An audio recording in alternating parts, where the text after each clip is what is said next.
समागम मैं सबसे पहले अपनी तरफ से और आप सबकी तरफ से आचार्य प्रमोद जी को बहुत बहुत बधाई देना चाहता हूं, शुभकामना देना चाहता हूं कि एक भव्य आयोजन आपने हर साल की तरह आज यहां पर किया है। कल की महोत्सव 5 दिन का एक कार्यक्रम, इसके शुभारंभ में हम सबको भाग लेने का अवसर मिला। यह हमारे लिए सौभाग्य की बात है।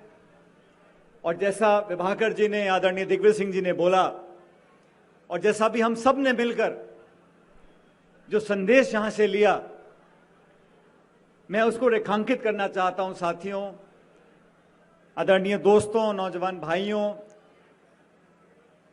संतगण जो अलग अलग धामों से यहां पर उपस्थित हुए हैं, आज हम सब लोगों ने जिस गीत को दोहराया है, जिस भावना से इस तिरंगे को अपने हाथों में लिया है, ये धाम उस भावना का प्रतीक है।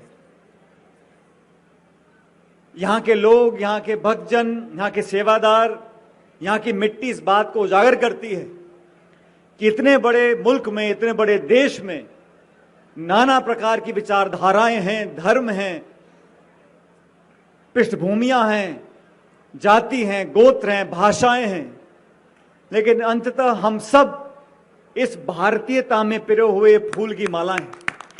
इसलिए आज यहां से हमें संकल्प लेना पड़ेगा, जैसा आदरणीय दिग्विजय सिंह जी ने कहा,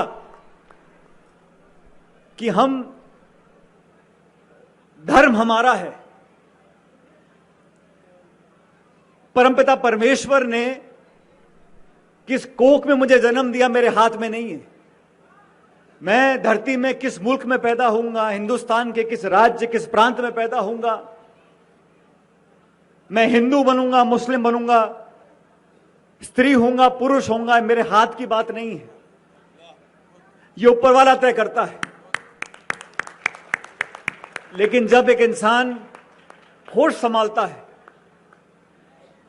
जब हम अपने पैरों पर खड़े होते हैं, जब हम इस लायक बन जाएं कि हम बात कर सकते हैं, सोच विचार कर सकते हैं, तब मैं, मेरे कर्म, मेरी कार्यशैली, मेरी सोच, मेरी भाषा, मेरे काम करने का तरीका, मेरी प्रणाली, ये मेरे हाथ में है। इसका दोष, इसकी जिम्मेदारी मैं किसी और को नहीं दे सकता हूं। तो हम लोगों का दायित्व बनता है, ये भारतवर्ष की पवित्र मिट्टी में हमने जन्म लिया है। अलग अलग जाति, धर्म, बिरादरी, गोत्र, भाषा हम लोगों की हैं, और मुझे गर्व है, फक्र है। लेकिन कहां कुरान में लिखा है, कहां गीता में लिखा है कि प्रभु परमेश्वर 2 होते हैं? ईसा मसीह भी एक थे, भगवान राम भी एक है, ऊपर वाला एक ही होता है। मजहब अलग है, भाषा अलग है, लेकिन वो शक्ति जिसने सृष्टि का निर्माण किया है, ये प्रकृति, ये मानव जाति को जिसने पैदा किया है, हमारे अंदर जो आस्था आज मौजूद है, मेरी वाणी में जो शक्ति और ताकत आ रही है, ये मेरे अंदर की ताकत है, और हमें सिखाती है कि हमें लोगों को एक दूसरे से जोड़ना है।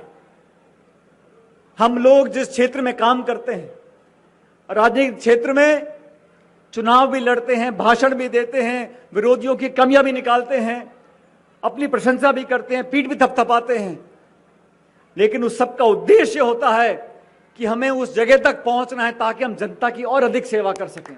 हमारी दुश्मनी किसी से नहीं होनी चाहिए, हमारी प्रतिस्पर्धा होनी चाहिए कि कौन सी सोच, कौन सी विचारधारा, कौन सा नेता बेहतर है जनता की सेवा करने के लिए। जनता जनार्दन तय करेगी। यह लोकतंत्र की मूल भावना है। लेकिन द्वेष पैदा कर देना, कड़वड़ाहट पैदा कर देना, टकराव की स्थिति पैदा कर देना, मैं नहीं समझता हूं कि ये किसी सभ्य समाज की देन हो सकती है। इसलिए आचार्य प्रमोद कृष्णन जी, आपने यहां से जो संदेश देशभक्ति का दिया है, जो मानव जाति की एकता का दिया है, उस सब को हमें और व्यापक बनाना पड़ेगा। आज देश और दुनिया में बहुत से ऐसे लोग हैं जो मेरी सोच से वाकिफ नहीं होंगे, जो मेरी सोच से सहमत नहीं होंगे। वो मेरे विरोधी हो सकते हैं, लेकिन मेरे दुश्मन नहीं है। आपस में चर्चा नहीं होगी, वार्तालाप नहीं होगा, संवाद नहीं होगा, आदान प्रदान नहीं होगा, तो दुश्मनियां पैदा होंगी। इस 130 करोड़ के मुल्क में अपार संभावनाएं हैं। उन संभावनाओं को तलाशना, नौजवानों को ताकत देना, लोगों का सम्मान करना, मां बेटियों को इज्जत देना, बड़ों को आदर देना, ये अगर हम अगली पीढ़ी को नहीं सिखा रहे हैं, ये हम अपने बच्चे पोतों को नहीं सिखा रहे हैं, तो हम अपना कर्तव्य नहीं निभा रहे हैं। इस देश में जैसे आप सब लोग यहां संत बैठे हैं, आप प्रभु को चारण करते हैं, हम लोग अपने जीवन में कोई खेती करता है, कोई फौजी है, कोई राजनेता है, हम भी अपने कर्म के माध्यम से पूजा करते हैं। इसलिए कर्म योगी होना बहुत जरूरी है।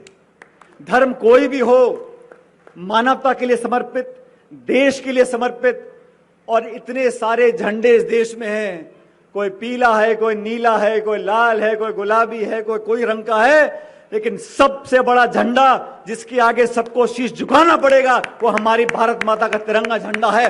उससे बड़ा कोई झंडा नहीं। और मुझे खुशी आचार्य जी कि आपने आज जो यहां से प्रस्तुति करवाई है, सब लोग अलग अलग जगहों पर जाएंगे, ये संदेश लेकर जाना पड़ेगा। बहुत चुनौतियां हैं प्रदेश में, देश में, इन चुनौतियों का मिलकर सामना करेंगे, एक बेहतर भविष्य का निर्माण करेंगे। और वो सब लोग जो एक दूसरे के बीच दूरियां बनाना चाहते हैं, उनको हम सब प्यार से, मोहब्बत से, सद्भावना से, क्योंकि 5000 साल से इस भारत की जो इतिहास और पृष्ठभूमि है, जो संस्कृति है, वो प्रेम की है, भाईचारे की है, अपनेपन की है, त्याग की है, तपस्या की है, समर्पण की है। उस भावना को पुनः पैदा करना पड़ेगा और प्यार से एक दूसरे का मन जीतने का काम करना पड़ेगा। मेरी तो ये प्रभु से कामना है आचार्य जी कि आपने इस महोत्सव को 1.5 दशक पहले शुरू किया था। आदरणीय दिग्विजय सिंह जी कई बार यहां पर आए, मुझे भी दोबारा आने का मौका मिला। अलग अलग लोग यहां पर आते हैं और ये एक भावना होती है जो इतने लोगों को जोड़ सकती है। इस भावना को और मजबूत कर हमें आगे बढ़ना है। और मैं चाहूंगा कि बहुत निकट भविष्य में इसी जमीन पर, इसी कल की धाम के अंदर वो विराट और भव्य मंदिर बने जिसकी आपने कल्पना की है, उसमें हम सब योगदान देंगे। हाथ खड़े करके जोरदार जयकार लगाइए, बोलो कल की भगवान की। मैं एक बार पुनः आप सबका आभार व्यक्त करता हूं, आपने मेरी बात को सुना। और आचार्य जी आपका पुनः धन्यवाद कि आपने हम सबको यहां आमंत्रित किया। अब मैं जयपुर से चलकर आपके लिए यहां पर आया था, लेकिन मुझे खुशी है कि यहां पर इतने प्रबुद्ध जनों का मुझे आशीर्वाद लेने का मौका मिला। ईश्वर ने कहा और करा तो जरूर दोबारा आपके बीच में यहां पर आएंगे आपका आशीर्वाद देने के लिए। तब तक के लिए बहुत बहुत शुक्रिया। जय हिंद, राम राम साहब।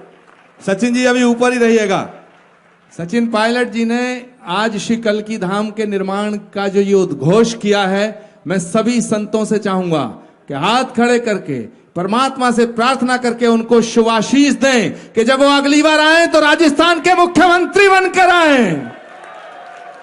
भारत माता की।